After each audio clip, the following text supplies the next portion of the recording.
अस्सलामु अलैकुम वरहमतुल्लाहि वबरकातुह। नाज़रीन किराम, मैं हूँ आफ्ताब अज़हर सिद्दीकी और आप देख रहे हैं सदाए हक़ न्यूज़ का हफ्तेवारी प्रोग्राम तबसरा। आज है 14 जुलाई 2022। जापान के नारा शहर में जापान की तारीख़ में सबसे लंबे अरसे तक वज़ीर आज़म के ओहदे पर फाइज रहे शिंजो आबे का कत्ल हो गया है। शिंजो आबे अपने इंतखाबी इजलास से खिताब कर रहे थे, तभी पीछे से गोली चली और शिंजो आबे की गर्दन में लगी। उन्हें अस्पताल ले जाया गया, लेकिन उनकी ज़िंदगी ने उनसे वफ़ा नहीं की और उनकी मौत वाक़ हो गई। वाज़ेह रहे कि जिस वक्त शिंजो आबे को गोली मारकर कत्ल किया गया वो वज़ीर आज़म के ओहदे पर नहीं थे। उन्होंने 2020 में अपनी बीमारी का हवाला देकर इस ओहदे से इस्तीफ़ा दे दिया था। ताहम अब तक उन्हीं की पार्टी एलडीपी की सरकार चल रही थी। भारत सरकार ने आबे की मौत के बाद एक दिन के राजकीय सोग का ऐलान किया। जब किसी मुल्क में किसी हुक्मरान का कत्ल होता है तो हमें अपने मुल्क की तारीख याद आ जाती है। जनवरी 1948 जब गोडसे और आप्टे नामी दो आतंकवादियों ने महात्मा गांधी को गोली मारकर कत्ल कर दिया था। गोडसे ने गांधी जी पर गोली चलाई और आप्टे उसके साथ शरीके जुर्म था।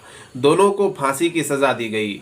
मुल्क में जमहूरियत के क़याम के बाद ये इस मुल्क की जमहूरियत पर सबसे बड़ा हमला था। तब से आज तक मुल्क की जमहूरियत और मुल्क की सालमियत के दुश्मनों की एक जमात मुल्क के अमन व अमान के लिए हमेशा ख़तरा बने रहते हैं। ये वो लोग हैं जो गांधी जी के नज़रियात से बिल्कुल इत्तिफाक नहीं रखते, जो मुल्क की मौजूदा जमहूरियत के ख़िलाफ़ नज़रिया रखते हैं, जो मुल्क के आइन की ख़िलाफ़ वर्जी करते हैं, जिन्हें नफ़रत की सियासत में मज़ा आता है, जिनके नज़दीक भारत सिर्फ़ एक धर्म के मानने वालों की पनाहगाह है, यहाँ तमाम तर हुकूक़ एक ही धर्म के मानने वालों को मिलने चाहिए, जो देश के अक़लियतों और अल्पसंख्यकों को मिलने वाले हुकूक़ के ख़िलाफ़ हैं, जो आरक्षण के ख़िलाफ़ हैं, जो गोडसे को अपना गुरु और गांधी को अपना दुश्मन समझते हैं। ऐसे लोगों के नज़रियात 2014 से पहले तक तो पोशीदा थे, लेकिन जो ही मुल्क में भाजपा ने कदम जमाया उन लोगों को खुलेआम गोडसे की राह पर चलने का मौका मिल गया।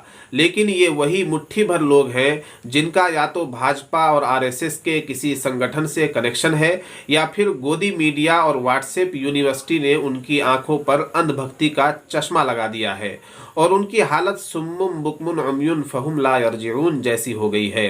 नाजरीन, ऑल्ट न्यूज़ के को फाउंडर मोहम्मद ज़ुबैर को एक ही तरह के दो मामलों में से एक में ज़मानत मिल गई है, जबकि एक मामले में अभी ज़मानत नहीं मिली है, यानी उन्हें अभी भी हिरासत में रखा गया है। सुप्रीम कोर्ट ने एक मामले में उन्हें राहत दे दी है, इसके बावजूद वो इंतज़ामिया के चंगुल में फंसे हुए हैं।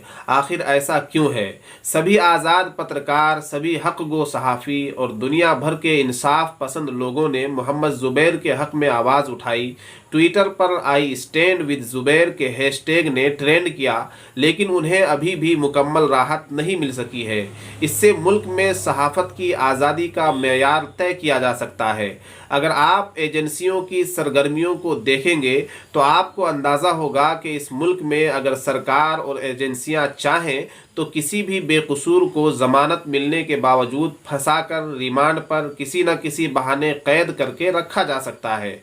इसलिए कि मोहम्मद ज़ुबैर को ज़मानत मिल गई है ये भी सच है और मोहम्मद ज़ुबैर को ज़मानत नहीं मिली है ये भी सच है।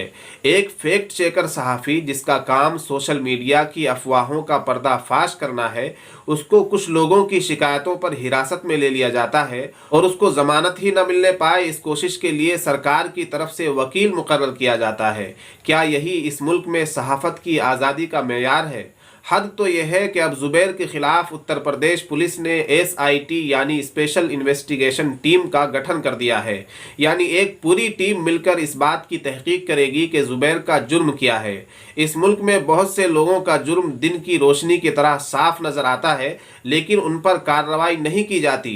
लेकिन वहीं दूसरी तरफ एक बेकसूर सहाफ़ी को जेल में डालकर उसके ख़िलाफ़ इन्वेस्टिगेशन टीम बनाई जाती है ताकि वो टीम खूब छानबीन के बाद उस पर इल्ज़ामात लगाकर उसके कैदोबंद की मुद्दत को दराज कर सके। ज़ुबैर का जुर्म सिर्फ इतना है कि उसने नुपुर शर्मा की गुस्ताखी को दुनिया के सामने आम किया। हालांकि यही वो जुबैर है जिसने हिंदू देवी देवताओं के अपमान के खिलाफ भी ट्वीट किए और जिन लोगों ने हिंदू देवी देवताओं का मजाक उड़ाया उन पर भी एक्शन लेने की बात कही। लेकिन एक ही रंग का चश्मा लगाने वालों को क्या कहा जा सकता है। तबसरा निगार कहता है कि जुबैर को जमानत न मिलने के पीछे उसके नाम का मिस्टेक है। अगर जुबैर का नाम जुबैर न होकर रोहित रंजन होता तो शायद उसे जमानत मिल चुकी होती। नाजरीन किराम, आपके इल्म में होगा कि सुप्रीम कोर्ट ने जुमा को जी न्यूज़ के एंकर रोहित रंजन को कांग्रेस लीडर राहुल गांधी का फर्जी वीडियो चलाने के इल्ज़ाम में गिरफ्तारी से राहत दे दी है। एंकर के खिलाफ जयपुर, रायपुर और नोएडा में एफआईआर दर्ज की गई थी। सुप्रीम कोर्ट ने जुमा के रोज़ TV news anchor Rohit Ranjan को राहत दी और मुताल्लिका हुक्काम को हिदायत दी कि कांग्रेस लीडर राहुल गांधी के छेड़छाड़ वाले वीडियो चलाने पर उनके खिलाफ मुतअद्दिद एफआईआर के ज़िम्न में कोई भी ज़बरदस्ती का इक़दाम न उठाएं। नाज़रीन किराम, वज़ीर आज़म नरेंद्र मोदी ने पीर को पार्लियामेंट की नई इमारत पर कौमी अलामत अशोक स्तंभ की नकाब कुशाई की, मगर वो अपने डिज़ाइन की वजह से तनाज़ुआत की ज़द पर आ गई है।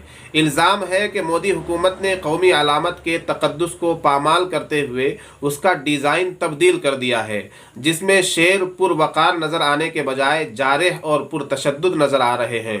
इसके अलावा इस बात पर भी तनकीदें हो रही हैं कि अलामत के साथ सत्यमेव जयते नहीं लिखा हुआ है, जो इसका हिस्सा है। तनाज़ो इस बात पर भी है कि वज़ीर आज़म मोदी ने इसका इजरा किया, जो हुकूमत यानी आमिला के सरबराह है, जबकि इमारत कानून साजों यानी मुकन्निना की है, इसलिए इजरा का हक स्पीकर का था। इजरा की तकरीब में पूजा पाठ भी तनकीदों की ज़द पर है, जो सेकुलर हिंदुस्तान के बुनियादी उसूलों के ही खिलाफ है। मुअतरिज़ीन का हर एतराज़ काबिल तवज्जो है। जब इमारत मुकन्निना की है तो वज़ीर आज़म को क्या हक होता है इजरा का? जब मुल्क सेकुलर है, धर्मनिरपेक्षता इसकी पहचान है, तो फिर एक ख़ास धर्म की पूजा से इफ्तिताह क्यों किया गया? या तो सभी धर्मों का इफ्तिताही अमल होता या फिर किसी भी धर्म की पूजा के बगैर राष्ट्रीय गान के साथ इफ्तिताह किया जाता। शेरों की अलामत क्यों तब्दील कर दी गई? क्या इसलिए कि पहले का भारत पुरअमन और शांति का प्रतीक हुआ करता था और मोदी के आने के बाद भारत तब्दील हो गया है।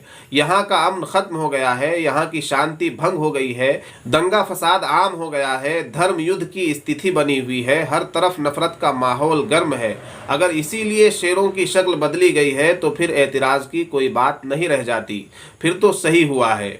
इसी तरह आप सत्यमेव जयते न लिखने पर भी सवाल उठा सकते हैं। सत्यमेव जयते का मतलब होता है सच हमेशा फतेहयाब होता है, सच की हमेशा जीत होती है।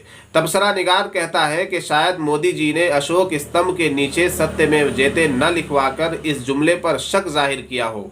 शायद उन्हें लगता हो कि इस ज़माने में सच की जीत नहीं होती। शायद वो समझते हों कि ये सच की जीत का ज़माना नहीं है, सच की जीत का ज़माना तो ख़त्म हो चुका है। और एक हद तक ये बात भी सच है, इसलिए कि ये दौर तो गोदी मीडिया के झूठ का दौर है। यहाँ लोगों को ओल्ट न्यूज़ के मोहम्मद जुबैर का सच हजम नहीं होता, लेकिन रोहित रंजन का झूठ बड़े शौक से शेयर किया जाता है। जहाँ सरकारी ओहदों पर बैठे हुए छोटे से बड़े मंत्री तक झूठ की राजनीति करते हों, मेन स्ट्रीम मीडिया में सवालिया निशानों के साथ झूठे हेडलाइंस घड़े जाते हों, जहाँ सच्चे इतिहास को दबाने और झूठे इतिहास को आम करने की बाज़ाब्ता कोशिशें की जाती हों, वहाँ सत्यमेव जयते जैसे सच्चे और पाकीज़ा जुमले की कोई अहमियत कहाँ रह जाती है। इसलिए कुछ लोगों का ये कहना भी गलत नहीं है कि मोदी जी ने अपने दौर के हिसाब से ठीक ही किया है। ज़फ़र इकबाल ने क्या ही खूब शेर कहा है कि झूठ बोला है तो कायम भी रहो उस पर ज़फ़र, झूठ बोला है तो कायम भी रहो उस पर ज़फ़र, आदमी को साहिबे किरदार होना चाहिए। आज के लिए बस इतना ही। नाजरीन, अगर आप हमारी बातों से इत्तिफाक रखते हैं तो इस वीडियो को ज़्यादा से ज़्यादा शेयर कीजिए और हमारे चैनल को सब्सक्राइब करके घंटी के निशान को फ़आल कर दीजिए ताकि हमारी वीडियोज़ आप तक पहुंचती रहें।